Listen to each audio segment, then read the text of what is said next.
Okay guys, so this is the Nzdusd I took this week.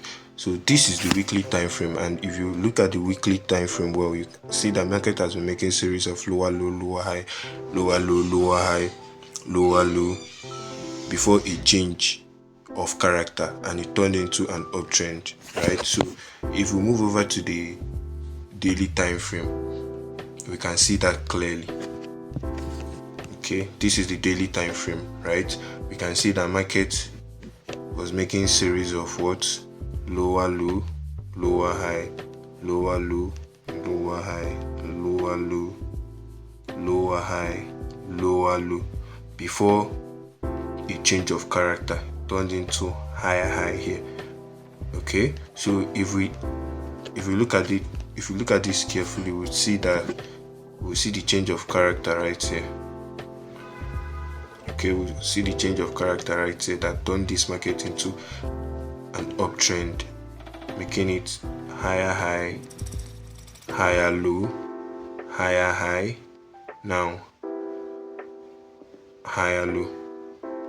So what this thing means that whatever buy zone we are looking out for on the lower time frame, which is the 4-hour time frame, okay, it should be right here. Our buy zone should be here. This trade has already happened. I took this trade. I will show you guys at the end of this video. Okay, so if we go down to the 4-hour time frame, this is where we'll see our buy zone properly. Okay, so remember, whatever we are doing, we should have a buy zone inside of this buy zone we mapped out on the daily time frame. Okay, so this was the downtrend we saw on the daily time frame. This is it on the 4-hour time frame, and this is the change of character right here. Okay, this was a higher high, higher low, higher high. Now back to this place where we took our entry. So first of all, what are we looking out for at our buy zone?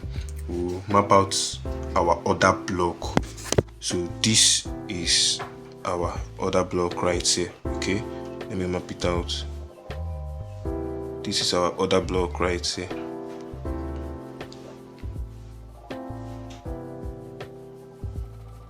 Okay, this is our order block right here. So we don't need this one, we mapped out on the daily already.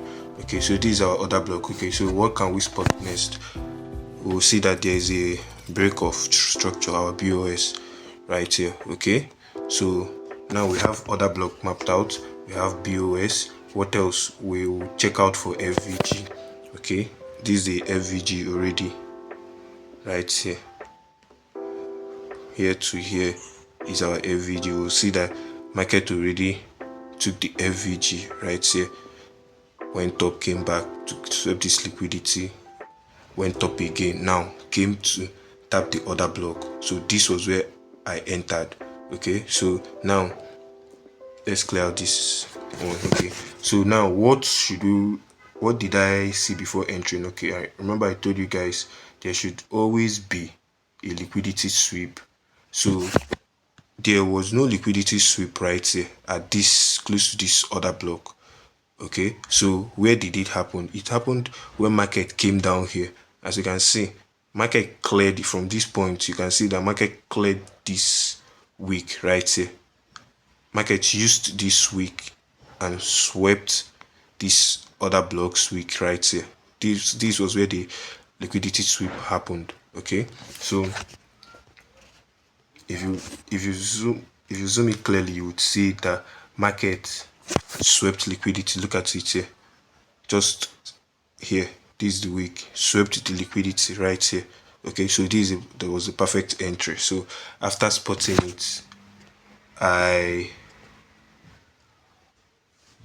entered the buy right here when it swept the liquidity.